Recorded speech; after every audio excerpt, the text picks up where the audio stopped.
Welcome, welcome. You know what it is. It's your boy, Jay Will the Sage, Mr. Cool Fresh, your favorite zaddy, Lord Jalen Willard. And on this episode of Erryting Kool, we in a different location this time. Not in a coffee shop, but in, I don't know if we should say the name of this place. Undisclosed location. Undisclosed location. Undisclosed location. You know, we have a returning guest host. He missed the last spot, but he is here to join us right now. Introduce yourself, bro. Good day, everyone. This is Buford, the Dawn. The Dawn. I know I've been missed for these past, 2 parts, but I'm back now. So No, you was in the last one. I said the last 2 parts I missed, I think. No, the one before that is when we went to Atlanta. Oh, yeah. All right, so he was missing the last one, you know. And today we have a very special guest on the show. Please introduce yourself, sir. How you guys doing out there in the media and radio world? My name's Ramond Ramsey, a native Bahamian who was reared in the United States. And I'm back home now, and I guess in just a few seconds we'll dig deeper into my story, all right? Okay. So, usually we have a Bahamian word, phrase, or saying of the day. And normally we like to give it to our host to come up, give us the Bahamian word, phrase, or saying of the day. You got anything to talk? No? You know what? If I had to say one, I'll have to dig all the way back. So this one may be before you guys' time, right? All right. So I may have to say something like Mother Adel or Mother Freeze. Well, there you have it. The Bahamian word, phrase, / saying of the day is mother freeze. Now, what does mother freeze mean? Now, that I never got, right, what the meaning was. But I take it to be that, a mother freeze, like that's something like, man, when someone says something, it's like, well, mother freeze, for real? Or mother Adel, like, something that's unbelievable. Yeah. But don't quote me on that. So if there's anyone out there that can come up with a better definition, then please feel free to give it to us, all right? Yeah, that sounds good. So, I think now we use mother sick, but, it's same thing, same concept and everything like that. So, so where do we begin? Mr. Ramsey, I met him through one of our last guests on Living Your Best Life. My best friend, Tanae Adderley, she introduced me to Mr. Ramsey. And he has a very interesting backstory. Also, he's currently writing a book based on, is it an autobiography? Yes, you can consider it an autobiography, but also self-help. Okay, self-help book. Yeah. And it's called Checkered Past by God. Checkered Past with God. All right. Yeah. So, obviously, he said Checkered Past. Why you chose that title? Well, most people run away from some of the mistakes that they make, but I don't believe that in life we really incur many failures. I believe there's something called failing forward or falling forward, and I take whatever it is from my past and I find out how can I use it in the future to help somebody else or to be better. There's a quote that I ascribe to that says, the wise man learned from his mistakes. That's me. The even wiser man learned from the wise man mistakes. So my thing is to impart to others whatever it is from my failure or my checkered past so that they can become even wiser men. Okay. Right. So, we have a routine on this show, like, interviewing.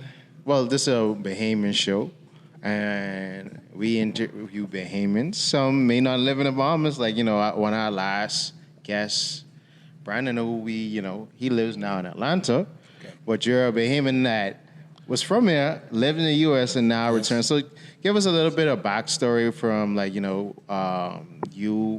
was born in the Bahamas? Yeah, born in the Bahamas. Okay, so take us from your birth into, you transitioning over to the U.S. Okay, awesome. So I'm a native Bahamian. I was born in Nassau, raised primarily on Wolf Road. Okay. Up until the age of 5. And after that, my mother, of course, she was schooling in the States. So I was reared by my grandmother primarily up until the age of 5. Coming from a troubled background, my mother and my father, oftentimes they didn't see eye to eye. So in it, there was somewhat of a verbal and sometimes physically abusive relationship going on between the two. So my mother, she took us to the States. and pretty much for the most part, that's where I was reared from there. Which exact state and city?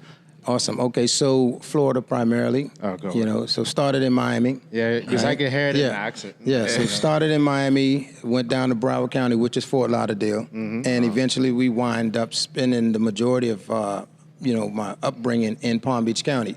There was a place called Boynton Beach. Okay. Palm Beach County have several cities in it: Belle Glade, Pahokee, Boca Raton, Delray, Lake Worth, Lantana. So we landed in Lake Worth for a year or two, and then we settled in Boynton. All right. For y'all people who don't know, I mean, most Bama's should be well familiar with South Florida. That's like our backyard. Exactly. So as I heard, I was like, couple names I know, but I know Boca Raton, of course. Yes. So so that's some familiarity. So this was like around what eras? This was like 70s, yeah, like 70s. early 70s? Early 70s. Okay. So from there, so how was, I mean, it probably wasn't a dramatic change for you from, being 5, you're still like I would say, an infant, so just basically, okay, you only know living in the Bahamas for a short period of time versus you growing in this, in South Florida in the 70s. So what was that like, Well, to be honest with you, although I was, like you said, infant, 5 years old, it was still a culture shock. Okay, because the Bahamas, we had what I call the village raising kids back then, so whether it was your aunts, your uncles, your mothers, your neighbors, your grandparents, whoever it was. Now, we were thrust into a brand new culture, a brand new world. And this world, my mother, she didn't even understand, something as simple as the transit system. So just imagine a young kid. First and foremost, we really don't have a place to stay. Because of course she's leaving a bad situation. Okay. Yeah. All right. And so now here it is. She's trying to figure out this transit situation, the transit system. So we're staying with some in-laws, my father's brother at the time. Okay. Not wanting to impose on them, but nevertheless, this is where we're staying.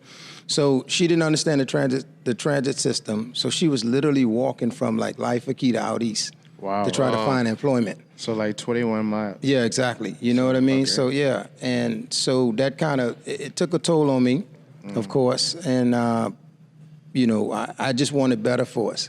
So while she was looking for employment or working after she found employment, I was actually the man child. I was the caregiver for my younger siblings. So how much like children were there all together? So there were 3 at the time. Okay. Yeah, me being the oldest of my younger siblings. Okay. So while she was doing this, like what, like high school, like so, basically after 5, like when did you feel like you had to step up to be the man of the household? So after she got employment, we finally got a vehicle first and foremost. Okay. From there, we left my uncle's place, and that vehicle became our home.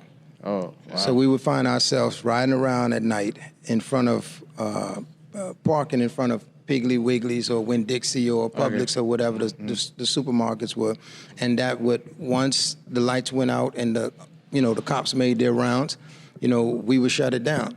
Wake up in the morning and pretty much go into your Burger King, your McDonald's the next morning to freshen up.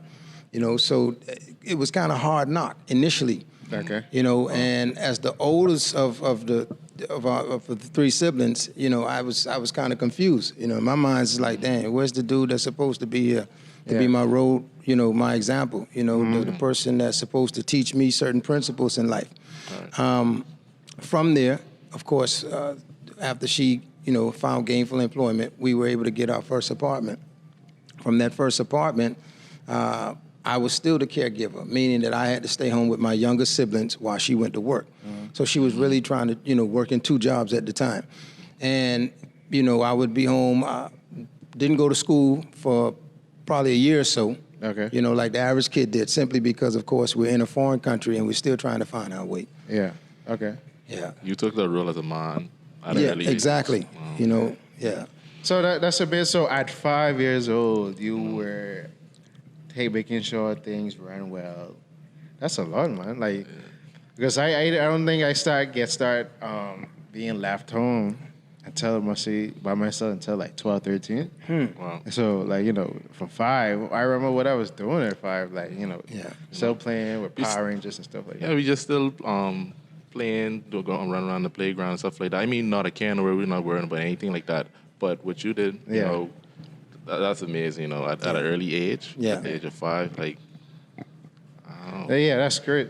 So from 5, so how did you, you know, obtain status and start going to school, and what was interacting with you being a young Bahamian little boy, what that is interacting with, like, you know, this new U.S. culture, you know, U.S. students, U.S. teachers, you know, the different neighbors. Like, what neighborhood you started in around that time? Well, initially, like I said, we started Miami, Fort Lauderdale, then ended up in Delray. Okay. And then from Delray, we went to Lake Worth. Okay. And then Lake Worth, finally, we made it to Boynton. And that's where we became a little settled within those 2 years, from 5 to 7 years old. Okay. Okay, so now we're going to school. I went to school by the name of Point Siena Elementary first. Okay. And back in the day, they had a commercial, a Bahamas commercial, where the little girl came out of the water. But it used to go something like this. It used to be like, ooh, my Bahama, look at there, right? So the American kids, they knew of the commercial, of course.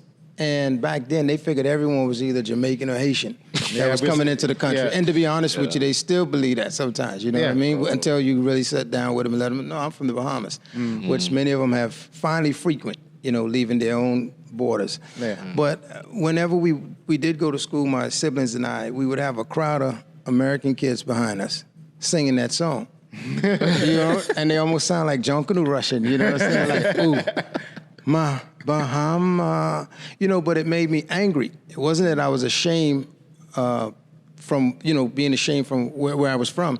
It's just that the teasing, like anyone, you don't want anyone jarring you, you know? So I got in a few fights, and then finally, you know, I got some type of respect, you know? So I taught them that Bahamians know how to fight too. Okay. You know what I mean? I may speak a little slow, you know, I may not speak like you speak, but nevertheless, man, I got feelings just like you do. And if you trigger those feelings, I don't mind going toe to toe with you. So, yeah, but it was always me and my siblings for the most part, because it was like us against the world, you know, being thrust into this new culture. Okay, that sounds interesting. Because, like, around that period, you know, you had a lot of immigration to the U.S. from the Caribbean. Yes. You know, that's around the same time, you know, a lot of Haitians, Cubans, and Jamaicans came over around that same time. Yes. You know, Little Haiti and Little Havana was being developed as communities in the South Florida area. And also, around the 70s, that's when, you know, the cocaine cowboys and the whole Pablo Escobar and the Colombian thing. Yes. And then, like, you know, it was like, the best of times, the worst of times type of thing. Exactly. Because, you know, I had an uncle, like, I have family members that lived in South Florida. I know my dad's uncle, my grandmother's brother, like, he took his he left the Bahamas in, like, the 50s. Wow. And he went and lived in South Florida, and he had a bunch of kids, and, like, you know, I reconnected with some of them probably like 3 years ago. Like, this one lives in Atlanta, and the next one lives in North Carolina. And like, they came down, reconnected, and he was telling me about, man, in '79, like, you know, giving it to you, right? like, you know, like, just telling me all the different stories, because I asked him, okay, he was in Miami in the '70s and '80s, like, and then I always feel like Bahamians try to paint that, you know, pleasantry picture of that time period, but I'm like, going back in history and watching it, and I'm like, trust me. Yeah, right? that wasn't so like that. It wasn't all, y'all probably was in certain neighborhoods and, you know, put blinders up to it. But I'm like, I know the truth. Yeah. So take us into, you know, okay, after you graduate from elementary and you start becoming a teenager. So, you know, being a teenager in the United States, let's fast forward to the 80s. Okay. With, you know, the crack cocaine epidemic that was actually taking place. The hip-hop era. You know, this is when all this is actually evolving, right? So starting around the same time, 79. Exactly, right? So Rapper's Delight and, you know, people like that had just come out, Sugar Hill. You know, I'm really thrust into this U.S. culture, so whatever I had in terms of being, you know, characteristics of a Bahamian was actually being transformed into this American culture. You know, I was assimilated into it. And with that, not only was it the hip-hop era, like I said, but I was actually seeing the guys up the street, you know, who became my role models. And again, like I said, not having those figures around, father figure, uncles, or other individuals to point you in the right direction. I'm seeing these brothers up the street making money, driving nice cars, have the sisters around them, and at the same time, I want the same thing. You feel dusty. Yeah, I'm feeling that, right? Yeah. So not to mention the fact that, you know what, the whole while I'm looking at our struggle, you know, from a kid now to, you know, a teenager, preteen, and I'm like, you know, I want better for myself, first and foremost, and I also want better for my family. All right. Yeah, so basically the streets was calling, and, you know, you was like, okay, I got to jump in. Yeah, most definitely. Okay. So, as I always heard, often when I listen to interviews, I always hear this, you know, they say, okay, I had to provide my family. This was the only option I had, you know, and I always looked, because I had an absent father figure, I turned to the streets and turned to the dudes, all the hustlers in the streets as those father figures. So, looking back at hindsight, how important is it for a young man to you to have that father figure? You know, I think it's real important. When I look at creation and the way God created, you know, humanity, he didn't even leave Adam helpless. You know what I'm saying? He had a helpmate for him. He didn't, and he was Adam's advisor. Okay. So all through history, wise counsel has been a part of us making wise decisions. Okay. In absence of that, we can only look to what we see and make a decision, a decision based on the limited information that we have before us. You know, like I tell people nowadays in hindsight, I take no pleasures in my youthful indiscretion, but nevertheless, I don't hide it neither. Yeah. You know what I mean? I'm not so ashamed of it to where I don't put it out there.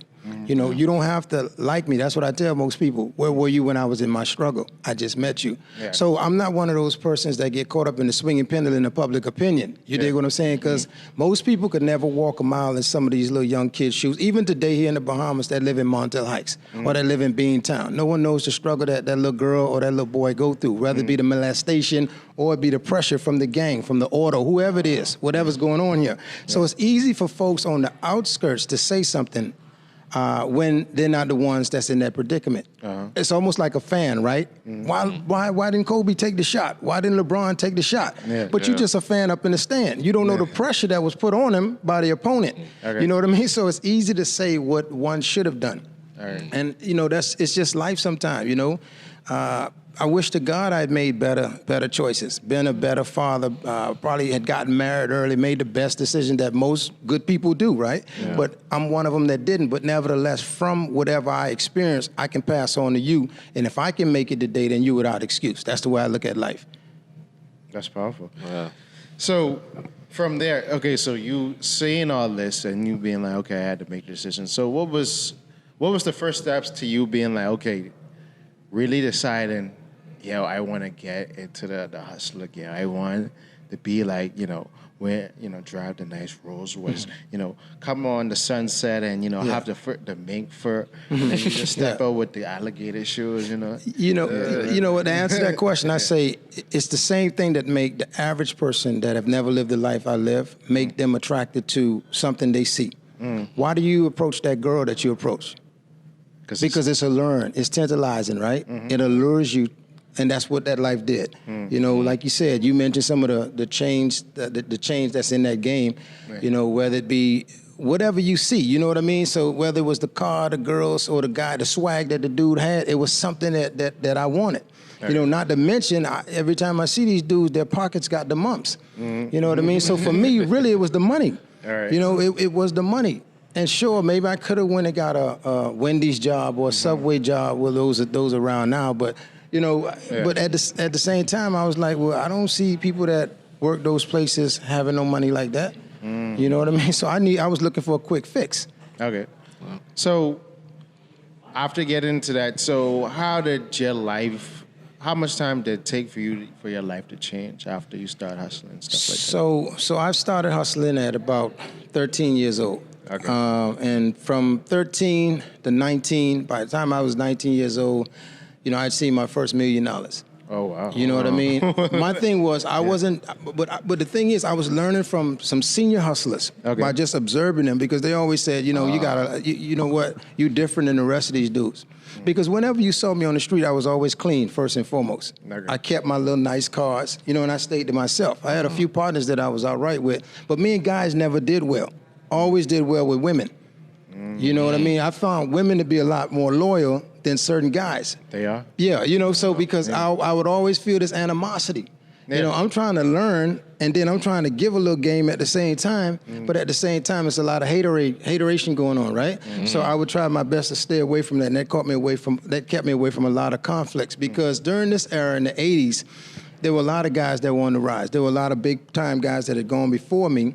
I was learning from them. They'll hustle. They get their nice things, of course, move to secluded areas, and then for the most part, some of them would start getting beauty hair salons, barbershops, moms and pop stores. But I always wanted more than that. So at the age of 15, 16, what I started doing is whatever I saw in the hood, I started writing.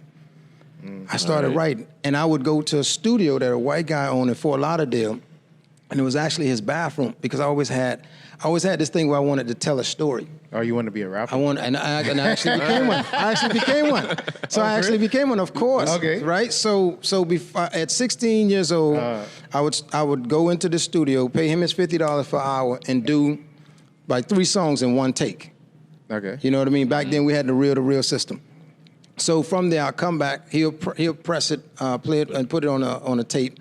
And from that tape, I would actually come with my few homies that I had from my little hood, and we'll ride around in my car playing that song that I just made about our city, or what I've been seeing in the last, you know, so many weeks or months that that I was hustling. And after that, I started taking, you know, as I elevated, because I started hustling, just a regular street hustler. Once I started making a little money, my first $10,000, I started buying more weight. You know, and weight, that's, you know, so, and from there I started going up the road to North Carolina. Okay. Where the product that I had, you could get more for. Okay. And from there, when I made my first $30,000, I got with some guys that had been to college, of course, for production and whatever it was in that field that I know I didn't have, you know, the smarts for. And I somewhat employed them, and I got my first music studio. And so I was the CEO of that company. It was called Sloppy Tight Entertainment. Okay. And I was also the first artist. Okay. And under Sloppy Tight Entertainment, we had a little girl R&B singer. We had a male R&B singer, a female R&B singer, and I had 4 rappers with me. Okay. And we made our first single, which was Little G. Okay. You know what I mean? With a bonus track on there called All Jokes Aside. And nice. I was, before Jay and all these guys broke in those big deals, I was the only person back then that was getting ready to ink a deal with Blockbuster Video. Oh, where they started to sell my music out of Blockbuster. And that was totally unheard of. Yeah. You know, so we got it. Imagine, even though Blockbuster went down, exactly. I don't think no one ever thought about doing it. Exactly. You know, so yeah, so that's why, you know, shouts out to the brothers and sisters that's doing their thing in the music today. But I always had a vision, and music was my thing, and music was also my out, because in the game, what music was for many of us, and for those who don't know, that was the next level to the dope game. Yeah. So most of the people that's in the game today, promoters, be it promoters or dudes that's in the music, that's how, you know, we're transitioned from thug to success for the most part. Yeah. But yeah, because I always wondered, if I always watch a lot of like gangster related content, or like, you know, some mafioso type movies, and I always be like, what if they actually took the same mentality mindset and put this towards business? And that's how I somewhat, you know, took the way they did things, but apply it to, you know, a more legitimate way. Like, you know, okay, I gotta, you know, take this money and reinvest it in this and do this back and forth. But on that note, before we get into deep, we're about to take a quick short break, and we're gonna see y'all on the next side of Erryting Kool. So we're back now. We're back, and we about to, you know, go from where we just left off. So business. Yes.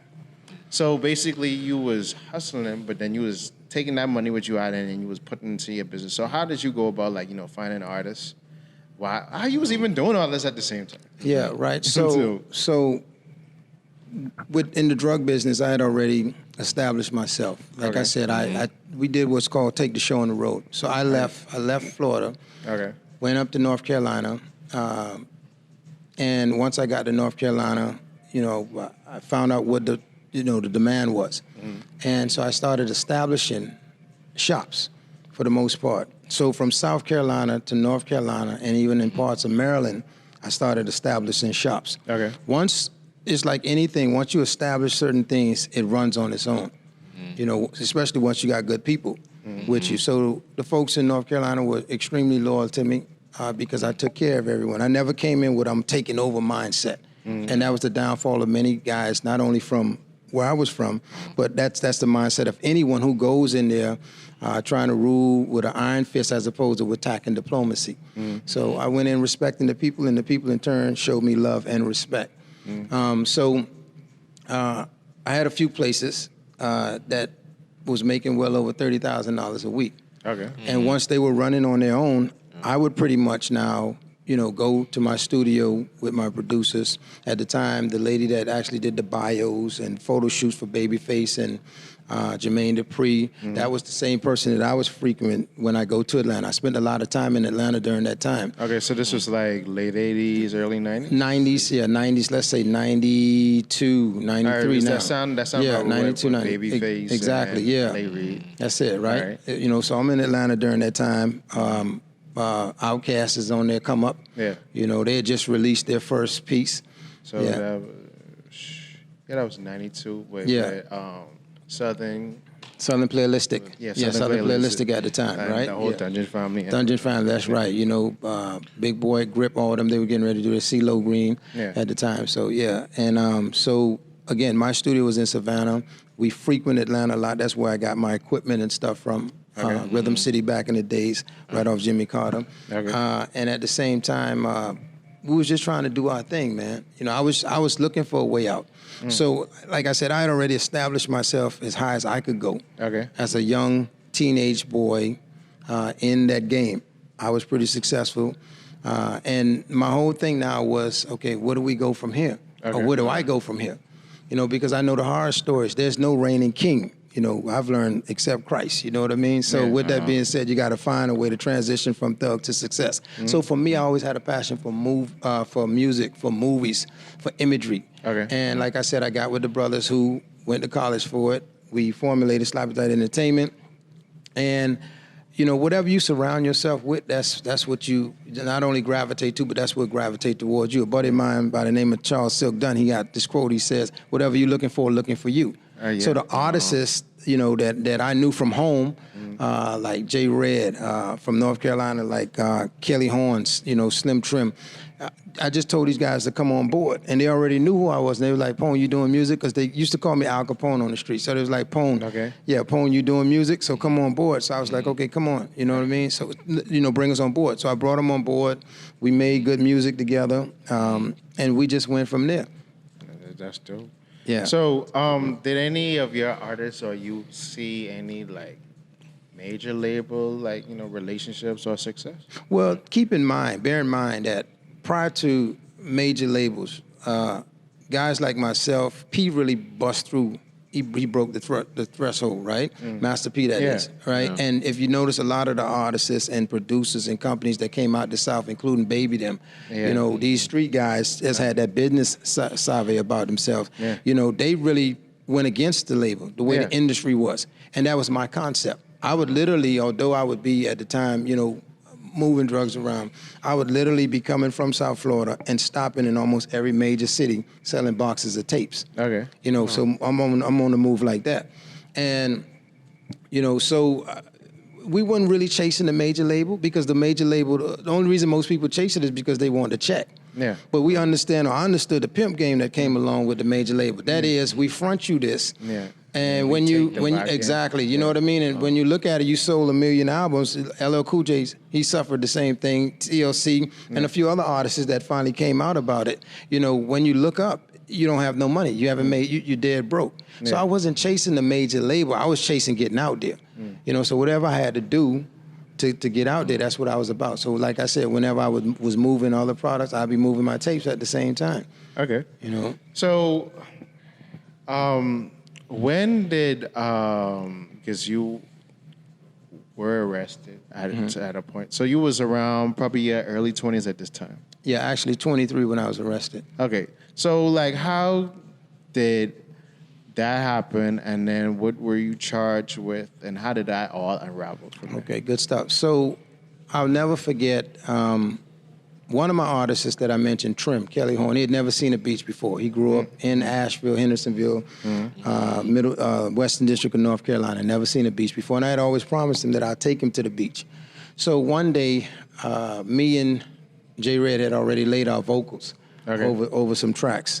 And my producer called me and he was like, "Listen, Pone, bring Trim down. Bring Trim down so he can lay his vocals. The track is ready. We threw mixing on this end so he can come on and lay his vocals." Okay. I was in North Carolina at the time, so I said, "Listen, man, let's scoot down to the studio." So he and I got into the car. We went to Savannah, Georgia. Of course, he laid his vocals. While they were mixing it down, I was like, "Yo, let's dash down to Florida?" And he was like, "Man, let's do it." So we jumped in the car. We drove down to Florida. When I got down there was an old school guy by the name of Dread. Okay. And I'm gonna put him out there. A guy by the name of Eustace Vanderpool. That was his name, Dread. In the '80s, he was just a weed man, and we all would just sit around and kick it sometimes. You know, I was real young back then. Okay. And when we came through, I was driving a 5.0 white on white convertible at the time. So when we were coming through, there was a sun shower, and so I had to pull over just to put the top up. And while I'm putting the top up, I noticed he was just sitting by this place called Esther Hester Park. And he was just sitting on a stump. And I looked and I saw him and I was like, "Dre, what's up?" And he was like, "Hey, Pone, what's happening?" So I told him to come on and get in. You know, it was a sun shower, of course. So he got in the car with me and he started telling me this long story where he had been. He was actually incarcerated. Okay. You know, and during his incarceration, the vicissitudes that came upon him where he, had lost a kid. And, now he was out trying to go redeem himself to the old trap that he used to have. But the youngsters wasn't hearing that. Yeah. So I gave him some money and gave him an address. And I said, "Listen, man, I just want to introduce you to a new life." I wasn't bringing him anywhere to work because I was transitioning out. Yeah. I really wasn't spending that type of time. And actually, I had already made my last purchase, to be honest with you. Okay. So I was done with the game. So he blew the first set of change that I gave him. And I could remember one day I went up to Jersey, spent some time up there by Trump Plaza, and I was on my way back. And while on my way back, I got a call from my kid's mother saying that he had come by the house. So I said, "Okay, what was it? What did he come by for?" So she said, "Well, he came by because he wanted you to know he blew the money. And on top of that, he wants some more money so that he can come back up there." So I said, "Listen, we're going to safe, get him some change. And tell him I said to come on up there. I'll meet him up there." So by the time I got from Jersey, of course, because I made a few pit stops, he was at the location that I'd given him the address to. And he was in there asleep. So I got in about 3, 4 in the morning. When I got in there, he was asleep. I peeked in on him, took off. The next morning I came, took him on the shopping spree and everything. Within 30 days, the brother had his own house up there, right? And driving rental cars, doing well for himself. Now, this is a man that just got out of jail. Yeah. Only thing I'm trying to do is get back because, mind you, I didn't bring him up there to hustle for me. I was on my way out the game. Like I said, I made. So you was in North Carolina at this time? I was in North Carolina. Okay. That's actually where the case took place. So here it is. Like I said, I'm not frequenting the spots anymore, the traps. So him being the person that he is, I can't say is, he asked one of what they consider my lieutenants, "Look, if something was to happen to Pone, do you think me and you could run this spot?" And the guy took offense to it. And after that, they were blowing up my page at the time. We had the flip phones back then, but I wouldn't call back because at this time I was in Atlanta. Okay. And so on my way up the mountains, up 26, on my way back to North Carolina, I finally called back. And when I called back, they was like, "Listen, man, we ran him from around here. This is what he said. And when you come, we'll tell you the rest." So finally, I go straight to one of the spots, the main spot. And, they told me, "Listen, this is what he said, man. And we don't know how to take that." Because they really didn't like many guys coming from the South. You know what I mean? Because it was just this attitude about them, like this level of aggression and takeover, as opposed to attack and diplomacy, like I said, the way I went in there. So I said, "You know what? It's cool. Don't worry about it. And at the time, like I said, I don't want no drama because I'm done. I mean, you know, once you make it, it's like, don't look back. That's what I believe. You know what I mean? Like Carlito's way. You understand what I'm saying? Keep it pushing, right? So, and I'd really become so fascinated and in love with the music business. And I was like, man, had I known this soon, I would have never been doing what I was doing. But nevertheless, those were the stepping stones for me. So while the lieutenant is explaining to me what he said, here he comes walking in the house. You know, and when he came in walking inside the house, it was like the guy just kept talking. And while he's sitting there telling me what happened, the guy tell him, man, if you say that again, it's like he says to you, you know, just if you tell upon that again, I'll hit you in your mouth. So I'm like, yo, take it easy. You know what I'm saying? So he kept saying it, not knowing that the brother was armed. You know what I mean? So I said, listen, just do me a favor, don't come around here no more. All right. You know, do me that favor. So, of course, it escalated somewhat, and a little violence took place. Let me just say that without going any further, right? Yeah, so from that, though, he had been doing his own thing, and he had actually already had an encounter with the FBI, where he got knocked off in his own house, being greedy, right? And he implemented me in the conspiracy. I was never caught with drugs or guns ever in my life. Not ever, you know, and I mean, that doesn't excuse me, but what I'm saying, when we look at the law, of course, you know, I was pretty much implemented into his situation, and the FBI asked me plainly, listen, you tell us this about this one, that one, and that one, and we let you go. And I simply told him, no, I'm not going to tell you that. And it wasn't me trying to be no tough guy, you know, because when the federal government step down to you, it's all about, you have to be that person behind the wall, in the room, as well as you are on the street. So it was just my moral compass that wouldn't allow me to say something against you that I really didn't know anything about. And even if I did, then why didn't I tell why me and you was doing it? Not now that I'm in trouble. And I think that's the thing that I had with the whole, you know, people telling thing, you know, don't tell when you get jammed up. Tell why we getting good money together and having fun and got the women and all this other stuff. You know what I'm trying to say? That's just my take on life, you know, but. That's understandable. Yeah, you know, so my whole thing was they considered me the enemy because I literally defied them. And as a young boy back then, you know, I ain't gonna say that I wasn't fearful. I mean, because like I say, they talking about life. You know, they telling me, listen, man, you facing life. And I'm facing life. I'm saying I'm facing life for what, though? You know, I ain't get caught with no drugs and no guns. What am I facing life for? But because they had already stacked the deck against me in terms of people who, potential people who would have testified. They were saying if this one testified that you sold him a key, this one testified that you sold him 9 ounces, this one testified that you sold him X, Y, Z, they add all that up, ghost drugs, and then from a conspiracy, they can give you X amount of time. So I was literally facing 57 years to life. That's what they wanted to give me. And so my thing was, you know, I told them, let's run it, let's go to trial. You know what I mean? And they were like, yeah, So 57 years was depleted.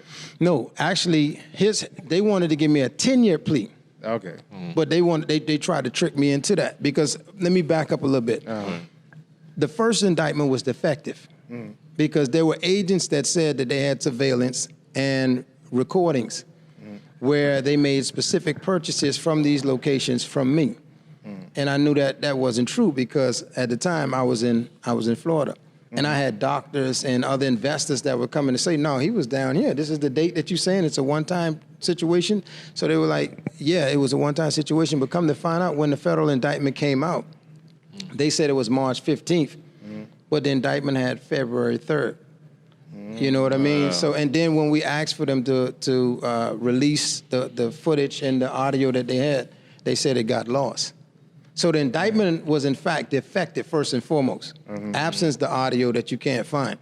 So here it is. I'm telling my lawyer, like, listen, man, we could beat this. I met a guy by the name of K9 who had just come down from federal prison. He had beat his case, and I met him while I was in Max because they were keeping me in Max unit. They were actually deprived me from the phone and everything. Okay. You know, so and K9 looked at it. And he was the one that actually schooled me in the law. He said, man, this indictment defective. And when I brought it to my attorney's attention, he was real hurried. He was like, listen, let's just sign this. Because he was holding like $70,000, $80,000 worth of property deed for me so that I can get a bond in the event that the feds gave me a bond, right? And whatever else, we'll put the cash with it. So he was like, okay, yeah, I see it. Okay, but just sign this right here.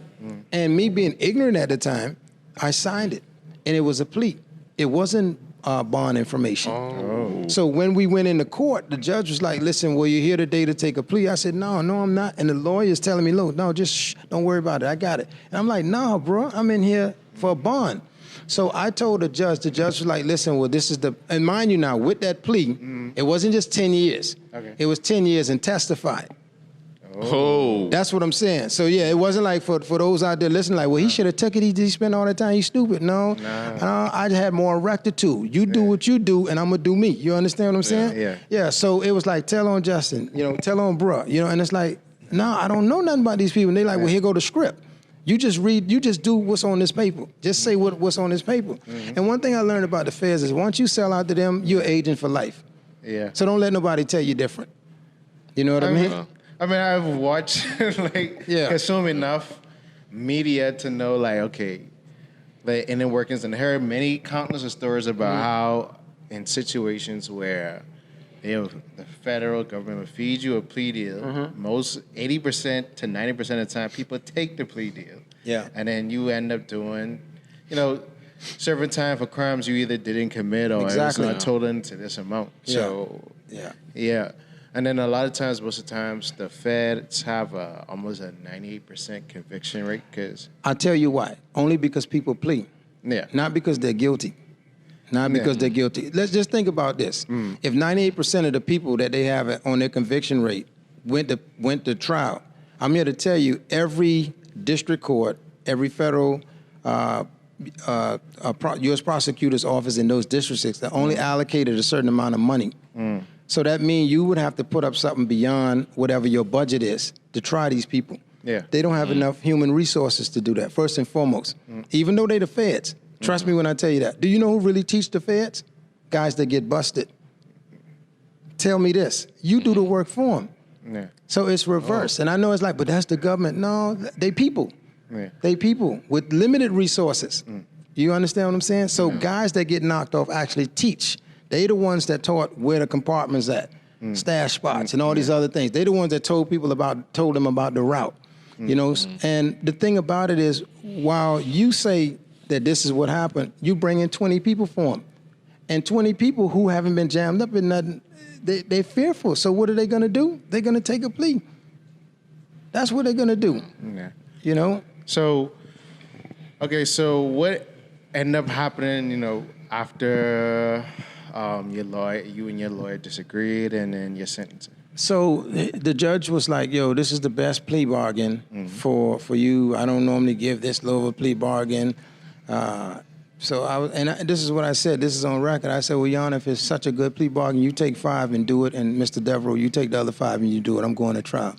And the prosecutor, she went crazy in the courtroom, so much so that where the judge had to be like, order in the court. She was like, Your Honor, if he doesn't take the plea bargain, we're going to indict him on conspiracy and drug charges. So what they did was exactly what she said. They dismissed the first indictment, which was defective, and they indicted me for conspiracy and guns. You know what I mean? And there I was. So I told him, you know what, I'm too deep in it. Let's do it. Okay. So what eventually happened? Okay, so you was convicted for conspiracy and of selling drugs and owning illegal firearms, and then what was that sentence? And that was so there was, of course, I was indicted under the new conspiracy, the new indictment, what they call a superseding indictment. Okay. But here's the thing: they didn't have no one to indict me with. So what they did was my lawyer was supposed to go see you to interview you because you were saying that, listen, man, just tell the lawyer come see me, and what I'm gonna do, I'll be a star witness for you. Upon whatever we got to do to get you out of it, I say that I'm the one that did whatever they saying that you did allegedly, right? And that is from the first indictment, which they lost the footage for. Okay. The lawyer now, me and him already fell out. He knew this information. The U.S. Attorney's Office didn't know it. So what he did was he literally took that information to the U.S. Attorney's Office, and they indicted you and me together on that conspiracy. Okay. You know, neither one of us ever had drugs or guns. So what we did, we did it together. And because he had prior charges, he was facing 30 years to life. That's the guy they said was my lieutenant. And they came to me at trial because here's the crazy part about it. I was in a predominantly black community in Asheville, where I would have had more of jurors of my peers in race, right, to pick from what they call the void there, or the jury pool. They kidnapped us in the middle of the night and took us into a place called Cherokee County, Bryson City, which is up in, like, I don't know, some hillbilly town. And everyone in that courthouse was white, with the exception of me and my co-defendant, my daughter's mother, and his brother, who was like my support team and one of my accountants. You know, and the lawyers were straightforward. This is another lawyer now. And he came to me and he said, listen, they don't have anything on Donald. And they really don't have anything on you. But they're not trying to let you go. Even my international attorney, who came up from Miami, said this, because they shut the courthouse down on him and told him they're not going to let him represent me. You know, and you know, the lawyer at the time of the trial, he said, listen, man, they're not trying to let you go. What if we paint you as the bad guy to let Duck get out of the situation? You know, and I said, whatever you got to do for us to beat the conspiracy, you do so. Because trials are primarily about character assassination. Yeah. More so than facts, unless you have an eyewitness. You know, even, you know, I don't agree with it, but even in murder cases, unless a person has an eyewitness account, it's very difficult for that person to still be prosecuted. It will get overturned somewhere in the future. But there I was, you know, at this time, 24, and I'm sitting in there because I had already been in jail now a year and some change. And I was like, you know, whatever you got to do to get Justin out of this situation, if I can use you as an example. I said, man, just do so. You know, I said, man, let's run it. It's obvious that the deck is stacked against me. I'm fighting some powers and principalities that's much bigger than me, and I'm not going to bow down to it. You know, and there I was. And so after we went to trial, of course, they found us guilty. They dismissed one of the counts because it was just too stretched. All of them were, but the prosecutor in the middle of the trial, because the judge wanted to dismiss both gun counts, because they were like, none of them fit into what they consider 18 U.S.C. 924C, which is carrying a firearm during the commission of a drug offense. Because people were coming and saying, well, yeah, when I went to buy drugs from him, yeah, he would have a Uzi on him, or he'd have a gun on him. You know, and 924C, just in a nutshell, just simply meant that that you have a firearm on you during the commission of a drug offense. So they can charge you not only with the drug crime, but also with the firearm too, even in absence of it. So there I was, you know, so back up a little bit. So the prosecutor was saying, Your Honor, you can't dismiss both gun counts, because if he had dismissed both gun counts, he had to dismiss the conspiracy. And the only other charge was aiding and abetting. There were 4 charges: conspiracy, aiding and abetting, and 2 924C1 counts. So they were like, you know what, Your Honor, if you dismiss this other 924C, the conspiracy go out the window, because when you instructed the jury, you instructed the jury on the connectivity of the 924C and the conspiracy. So the judge ruled in favor of the prosecutor, because, again, it would have been futile for them to even have me in the courtroom, because that 924C, aiding and abetting, aiding and abetting only carried a limited amount of time in comparisons to what they wanted to give me, the 57 years to life. Okay, so you were sentenced to 57 years to life. So after the first gun count was dismissed, which would have given me the first 10 years, and everything after that I think would have been like 20, 25 years for every successive gun count that comes along with it, because they're consecutive sentences. So what would have happened had I not gotten that one count dismissed, I would have had 57 years. First one gave me either 5, and then the other one gave me 10 or 15 or 20 years, depending at the time, right? So when that first gun count was dismissed, I was only left to get the 5 from the other count. I was actually sentenced to 32 years in federal prison. 32 years. Yeah. Wow. And on that, we're about to take a short break where we're about to get into Mr. Ramsey's time incarcerated, his different transformations, and how he found God ultimately. Be right back. So we're back. 32 years, man. Listen, I always say, because I have some friends who've done lifetime, and they've told me being, in prison. I'm like, I ain't gonna make it. Yeah. I don't want to go there. I ain't gonna make it. It's my prayer that no one goes there. I'm here to tell you, all right? I ain't gonna Trust make me. it. I ain't gonna make it. I don't want to see it. I ain't gonna make it. I saw that Central 5 documentary and saw it. But they had to. I'm not gonna make it. Yes. I ain't gonna make it. Yeah, I got you. I respect. Listen, I respect that. I know. I'm like, that's somewhere. No. So, how did you feel when they handed you that sentence? Because some people say it's almost like it's an out of body experience. Yeah. So good question, right? So to be honest with you, once I realized I was up against something that was like just out of this world, to be honest with you, because the system itself is demonic. I'm gonna be honest with you. Yeah. Because any system that go against the law or breaks the law to incarcerate, you become to me, you're worse than the criminal. You get what I'm saying? So for me, I had already become numb. I didn't mention it earlier, but immediately upon my arrest, my nephew died, my brother's only son. Yeah. Everybody, I'm not gonna say everybody, but nobody's built to be there with you during the situation. But for the most part, folks who say that they would be there, people went on with their life. And I respect that. I respect everyone who did them. You know what I'm saying?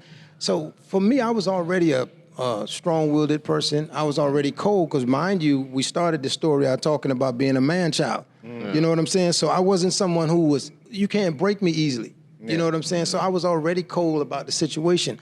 And I had been indicted and in jail for a while before I even allowed my siblings or my parents to know. Because I would literally leave for months at a time and no one would know where I was.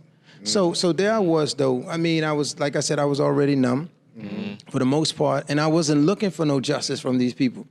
At the time after my nephew's death, I started getting into the Bible, just reading some Psalms. I mean, that's what we raised up on, right? So you revert back to whatever your foundation is. But, I really wasn't looking for God. I was looking for a savior, if I could be honest. I needed somebody to help me with this situation. So I was pretty much reaching out to God like, listen, man, I need some help. Get me up out of this situation, man, for the most part. But to answer your question, I had become pretty numb. I was always cold, not in a bad way, but for me, that mindset was just survival gear. So here I was fighting a different foe. It wasn't the streets, you know what I mean? But nevertheless, I needed to use whatever I could to get through. So I became numb. So when he handed down the sentence, and the way they do it, they literally trick you, right? I ain't gonna say they trick you, but this is the way they do it. So they hand you the sentence down in months as opposed to years. Yeah. Because everyone can grasp years, right? So if they say 57 years, everyone, oh Lord, I got 57 years. But they like, no, you got 380 something months. Yeah. And the average dude, to be honest with you, that's out there hustling, he's not even thinking months. Because I could recall one joke where a guy, when he got sentenced, right, he was like, baby, I'll be home in a minute. They only gave me 240 months. And she's looking at him like, are you stupid? That's 20 years. That's 20 years, you know what I'm saying? Yeah. 120 months, but that's 10 years. She went to count, and then he was counting, and they say he fainted before he got back to the drunk tank, the holding tank, right? Oh. So for the average person, it doesn't even set in on you until you get back into the jail or wherever you're being housed. Yeah. So for me, it was like 300 and some months, and my mindset just automatically switched to whatever you give me, I got to give back. So I wasn't even thinking about the time. I always say this is the way I live my life. I focus on the end. Right? I enjoy life when I can enjoy it. I enjoy the journey. But when I'm focused on a mission, I focus on the goal. Because there's too much room in between for the enemy to play with your mind, how it's going to be done. And that's how I live my life. That's how I coach people to live their life. You know what I'm saying? It's too much, too many details, too many what ifs. So my whole thing was, whatever you gave me is 300 and some months, okay, my goal is to get it down to 0. That's my business. You handle yours, I got to handle mine. You know what I'm saying? And that was the mindset that I actually went into federal prison with. Okay. Because they said, I always often hear it's like, it comes to realization when that gate slides close and then you're in the cage and it's like, wow. Yeah. I mean, and I'm going to be honest, maybe for most, right? And I have to keep saying this, maybe for most people, it does, for 90+% of people. But those are people who realized that I could have made a better choice. I could have did this. My mom and my dad was there. I was just trying to be a bad boy. For me, you know, I'm thrust in that world. I'm out there. You know what I'm saying? I mean, good little Bahamian boy off Wolf Road, thrust into U.S. culture, thrust into hip-hop, thrust into everything. So I'm literally being thrust. So for me, like I say, you know, I understood what I was up against. Maybe not, I didn't, the full extent in terms of life, no, I didn't know that. But nevertheless, I knew that if I'm out here in this life, two things could happen to me. One, I could get chopped down and go to an early grave. Two, I could go to jail. You know what I mean? I missed the grave, but nevertheless, dang, I'm in jail. So now I'm still breathing, so let me see how do I make it up out of it. But oftentimes, when you're in that cell, the longer you sit, I can't say this, the longer I sat, the more I was like, man, what ifs? You know, what if my old man would have been there for me? And what if I went out here in the streets? What if this? What if that? But it's too many what ifs. Yeah. You know what I'm saying? Coulda, shoulda, woulda. You know, they say if was a fifth, then we'll all be drunk. Yeah. You know what I'm saying? So that's too many what ifs. And you dig what I'm saying? So I'm telling you, because let me tell you what happened to most dudes, right? When they're in there, condemnation, even for people that's incarcerated in their mind, because there's many individuals out here that swear they made the best choices, got all the degrees, got more degrees than the thermometer, but nevertheless, they still incarcerated in their mind, and they would, what ifs? What if I had married the right man? What if I had done this? What if I had done that? You know what I'm saying? And I don't deal with that too much, because I realize that if you sit there and self-condemn, man, you're gonna die. You're gonna die. Your situation, I mean, there's no way you can come up out of it because you've beaten yourself down so bad, you don't have no fight in you. Take the heart and life and soul out of you. You know, like, you know, even from my experiences, it's like, you know, even, you know, you get in points in your life where you always be like, okay, I wish this had been different and this had been different. But I feel like when I stopped saying whatever and just dealt with the hand that I was given. Yes. Like, you know, I maximized my time and, you know, went way further than I was thinking, I should have did this or I should have did that. Exactly. Why couldn't be a why me? Exactly. Like, you know, so, you know. So with that time, so how much years you end up serving and how did you finally get released? Did you serve the whole 30 years? No, so actually I served on a 32-year sentence. I served 21. Okay. But I have to back up a little bit and give you my transition. Okay. Right? So my transition, enter into federal prison, the first thing I did was two things. One, the Bible became my first best friend. Dictionary, the second. And federal law, which I studied for over 18 plus years. Those were my outlets. So while everyone was still talking about the girls and the parties and the money, I was literally trying to find the conduits so that I can get back out to this free world. Did you do any extensive reading of any other books as well? Of course. I mean, you know, of course, 48 Laws of Power, you know, so many books, psychology books, who switched off my brain, you know, and just a litany of different materials, you know, and I also surround myself with individuals who were just aspiring to have more. What I never did was people who were like me, I never pretty much associated myself with them to the extent to where we hung out. Now, we may work out, but we ain't gonna hang out. So I would hang out with guys who were in there for fraud, other individuals who just had different types of crimes than I did. Because you'll find out that in those circles, those individuals will educate themselves on different planes, different levels. You know, I watched the news a lot, Wall Street journals, you know, whatever it was, I continue to feed myself. You know, I pretty much self-taught for the most part. I did a little college in there, but at the same time, since I was under alias, I never got the degree, you know. So I did a lot of, you know, various studies, and my whole thing was to learn a little bit about everything. Because I said, while I was in trial, they literally spoke over my little ghetto head. And I vowed that there'll never be another man under the sun that will be able to speak over my head. Because if it was created down here, if it's in Webster Dictionary, I may not know it verbatim like you would, but I know on or about. So we can sit at the same table and have this discussion. You know what I mean? You'll never speak over my head. I don't care who you are. I don't care how many degrees you got, what school you went to. You know, so I started to merge both worlds. That is that street world with that education. You know, because I believe that education for the most part is all about jargon, you know, and understanding principles. But even for a college kid that goes there, you get on that job, what that professor taught you, you're gonna have to try to make that work. because it ain't the same thing that's going on in the classroom. Yeah. You know, so, but there I was inside, thrust into this prison situation, and, you know, just started going through my transition, like I said, Bible, dictionary, law. And I realized, man, that not even, you know, every case that I found, there was a loophole, but there was also 10 doors that were shut on it, where the only person that got out was the person that used that case, or who filed that case. So I came to myself, and I never forget, man, love was something that I had always been challenged with, not having that father figure there, being that man child. And I just came to the end of myself. You know what I mean? I realized that, you know what, man, I don't only need someone to save me out of the situation, I need a Lord. And I bowed down, and I allowed God to extend his arm to me and his love to me. So I wasn't just reading religiously, I needed a relationship. And from that relationship, God started to reveal himself to me more. Teach me certain principles that I still use to this day.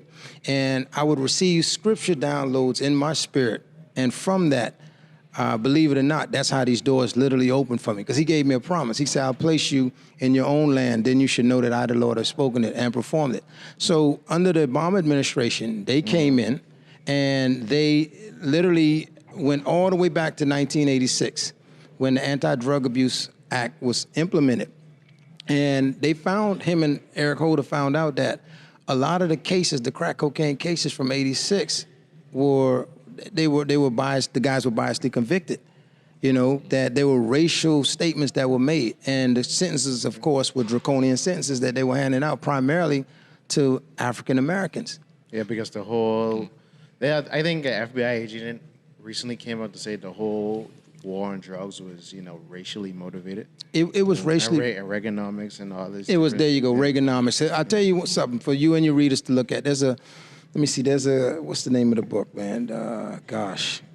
I can't remember the book, but the name is Gary Webb, all right? So he's the author, and he was a journalist out of Orange County, California. They killed him in the end. But he exposed Reaganomics, the war on drugs, the Nicaragua's scandal, the whole 9 yards. And the same thing that Freeway Rick was jammed up in. You know what I'm saying? So, Ricky coming out with his stuff right now, too, as a matter of fact. You know, Freeway Rick getting ready to do his thing, same thing we're doing right now. And I think he got a movie or something coming up soon, if I'm not mistaken. Before, what's his name? John Singleton, like Snowfall is basically based on... Yeah, because Rick had an issue with that. He was wondering if that was his story. Because because I mean, there's only one person. You know what I mean? I mean, there ain't too many dudes that been in the game that got, you know, a bad deal like Rick did. You know what I'm saying? So I mean, I hope John them give Rick his props on that, because Rick does have an issue with that. I mean, I don't think they resolved it, and John Singleton recently passed away. Wow. So yeah, man.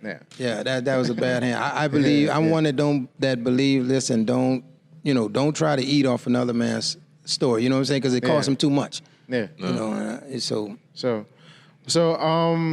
with your transformation, you finding God, and with the Obama administration, was you did finish that? Yeah. Okay. So so with the Obama administration, there's something called a 3582 motion, right? And it's for reduction of sentence. Okay. So I filed once they modified the ratio, the drug ratio, because it was 100 to 1. So what that 100 to 1 ratio simply means is that a white person could get caught with cocaine, Kia cocaine, and a black person can get caught with 1 ounce of crack cocaine, and that black person would be sentenced to 100 times the amount, sentenced 100 times the amount that his white counterpart for the whole kilo of cocaine was sentenced to. You know, so the Obama administration came out and they modified the ratio, and with the first modification, I received relief. I was like the first person out of 2,000 plus guys in USP Atlanta. That's where I was initially, USP Atlanta, to receive relief. You know, and then after that, a few years before Obama left office, they did it again. And they modified the ratio again, of course, and I received additional release. I was actually not scheduled to be released from federal prison until 2027 to 2029. Oh, wow. Yeah, so I've literally been home now 2.5, going on 3 years. September will be 3 years for me, and I've just been enjoying life, traveling the world for the most part, and enjoying it. So that all the prior records got expunged of your record, and what made you, after your release, make you move back to the Bahamas? Well, no, not so much expunged. Okay. I just received reductions. A lot of those criminal charges are still pending. An expungement, although, you receive an expungement would simply mean to wipe it away. It's not really wiped away. Mm-hmm. And to answer your question, like what brought me back, I actually came back because although I was never naturalized in the United States. However, I received the green card, resident alien card, prior to the 9/11 thing, right? Mm-hmm. So we were supposed to have what's called indefinite resident alien cards, meaning that there should be nothing that will like wipe that out or cause you to ever be deported. Mm-hmm. Okay, so immediately once, I got that last reduction, I had saved the officer's life in the process prior to getting the reduction, right? So they were actually putting in for me to receive a commutation of sentence again. And when that was put in, they were also putting in for me to receive 1 year halfway house, which was at the time unheard of. Yeah. Okay, so they wanted to reward me for what I had done while in prison. So they had put in for it. And mind you now, 96 is when I was indicted, right? Prior to 9/11. After 9/11, they created Homeland Security. So that means my name wasn't in anyone's database, in Homeland Security's database. You get what I'm saying? Yeah. So once you put me in, though, for the halfway house, they have to share that information with Homeland Security, every government entity. When they did that, they say, hey, is this dude such and such? I think immigration need to see him before he leave. And from federal prison, I was released into immigration custody. They came and got me the day of my release instead of me going to the halfway house. And I went into immigration custody, and of course I started to fight it. And they were like, well, we'll fight for the next 2.5, 3 years. And I was like, yo, the hell with this. I'll go back to the Bahamas, and then I'll fight from a position of strength as opposed to being incarcerated for another 2-3 years and trying to, prove whatever it was I needed to prove in order to stay in America. But again, it goes back to the scripture when I told you earlier, I got that scripture, and I literally started quoting that scripture out of my mouth like a song that says, I'll place my spirit in you, and you shall live, and I'll place you in your own land, and you should know that I, the Lord, have spoken it and performed it, says the Lord. It's out of Ezekiel, you know what I'm saying? Because he was literally telling me from that scripture, you coming up out of here. You won't get out 10 years from now. You'll be getting out soon. And like I said, utilizing the Obama administration, the investigation that they did, that was the conduit that allowed me to be free again. That's amazing. So, after were you taking trips back to the Bahamas before you got incarcerated? Not really. I'll tell you something. As a young kid, I growing up on Wolf Road, I used to sell bags for my grandmother. And, going downtown, I used to see everyone else enjoying the amenities of this country. Whites, Chinese. And I used to always say in my mind, my mind, my limited thinking that is, God, you must don't like Bahamians. You placed them here, but seem like everybody else enjoy the country more than them. Yep. So my thing was, I'm not coming back here until, I can live like them. So the music for me was like, that would have done it. That would have been my plateau. Like after I make it big, then okay, I came back. I'm a Bahamian, but I just happen to be a millionaire or whatever. That's a Bahamian. You know what I mean? Yeah. Don't dub me as the regular Bahamian. And I'm not knocking it, but when I look at certain mindsets and the way government rock and treat the people, it seemed like the poor man always getting the dirty end of the stick. So I wasn't coming back from all that I was exposed to, and I had learned just to come back to do what? Be a slave? No, I wasn't. That wasn't my mindset. So no, I wasn't making regular trips back. I saw no need to, for the most part. So basically, when you got released from jail after almost 40 years, that was 3 years ago, was your first time back? First time coming back, yes. Okay, so let's dig into that. So, because how you felt back then about, going to America and looking back and saying why everybody else experiencing the blissfulness of the Bahamas except Bahamians.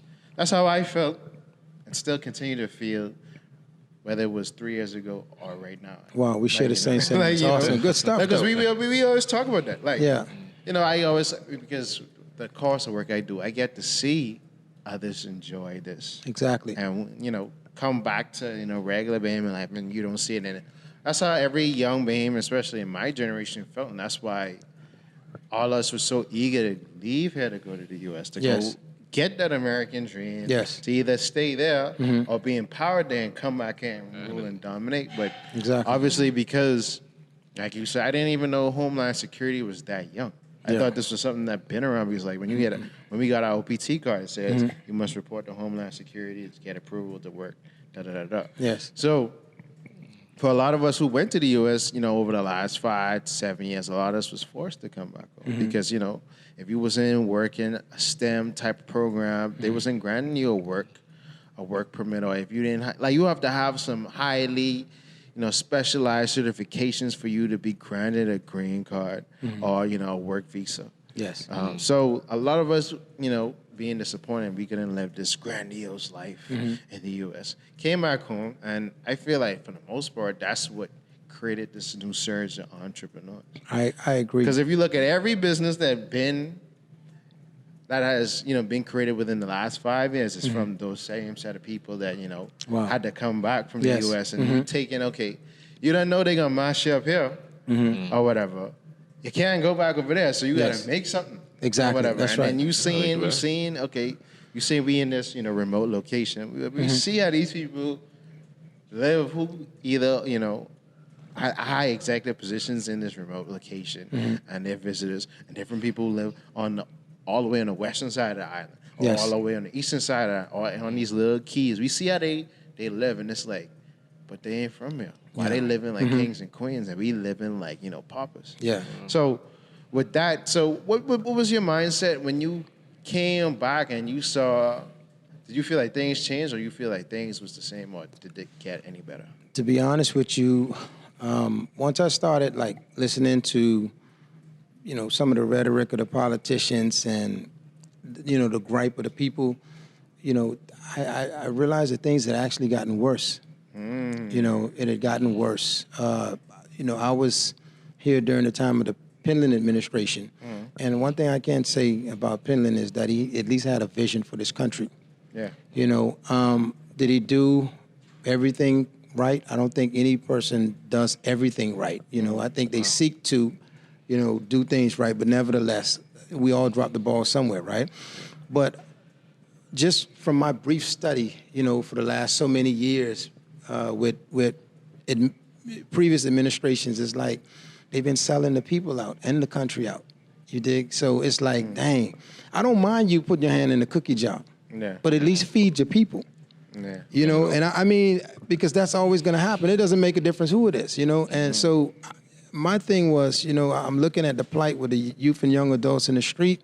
I'm listening to the people, in the urban communities. I'm listening to the people, the hotel workers, government workers, and every complaint is the same. And to be honest with you, I was saddened by that. I even said one day, hell, once I start doing what I'm doing, I might even put a bid in the run.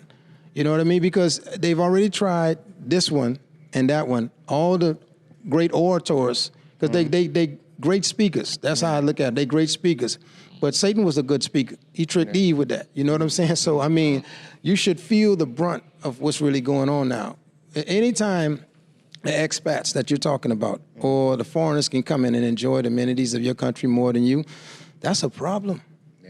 That's a major problem. Anytime guys like yourselves can go off to school, right, and come back and they say, well, you overqualified. When they promised you all your life while going to school, get a good education so you can come back and get a good job, right? And you come back and you can't get that job, or you do have that job, but you can't get that rightful position because some foreigner is lording over you. To me, that's a problem. Yeah. I say this and I let you in on this note. I say this country should have at least 500 Sabazes. Not necessarily what he do, that's his business, but I'm talking about black, Bahamian, wealthy entrepreneurs. Why not? Yeah. You went to school, you work hard for it. You know what I'm saying? God placed you in the Bahamas. That means that he knew what he wanted Bahamians to be, right? So why shouldn't that Bahamian be successful?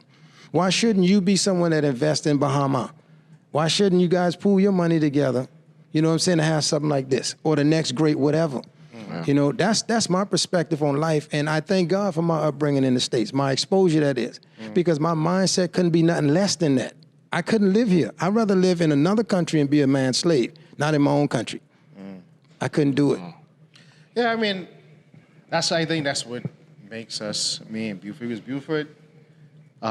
He went to school in Canada or whatever. So, like, you know, being also exposed to that first world country. But, like the places which you talk about, like, you know, I went to school in Atlanta. I've been there. I didn't see, like, I heard the different stories. I didn't know who did this and did that. So I'm sort of acclimated with the highest of life and the lowest of life. So, you know, my mentality, because I was seeing, like, certain things, is like, life is bigger, life is grander. It is. And, you know, we can make it higher and take it to, like, you know, pursue our higher purpose. And I mean, that's why I like the title of your book, when, you know, check your past, but garbage. It ain't really about what we do in the past, but it's that's like how high we take it and how farther we take it, but, you know, connecting to the higher power. Exactly. We get higher. Exactly. You know? That's like, right, so, man. Yeah. Yeah.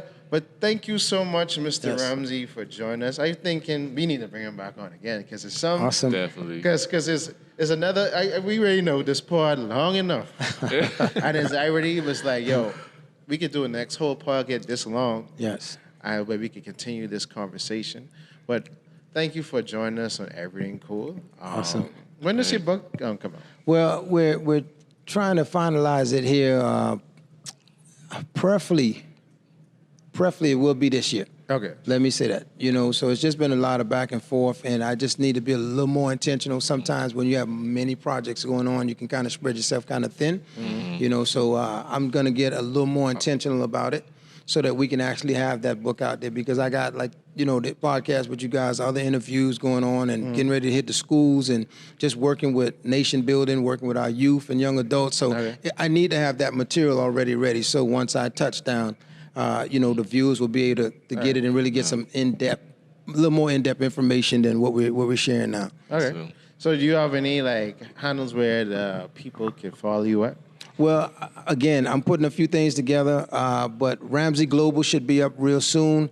You can like me on Facebook, Ramond Ramsey, or contact me. You know, just give me a call. You know, my number is 818-6548. You know, I'm life coaching right now, so whatever it is that's needed, I'm just trying to contribute back to the places that I may have been instrumental in destroying.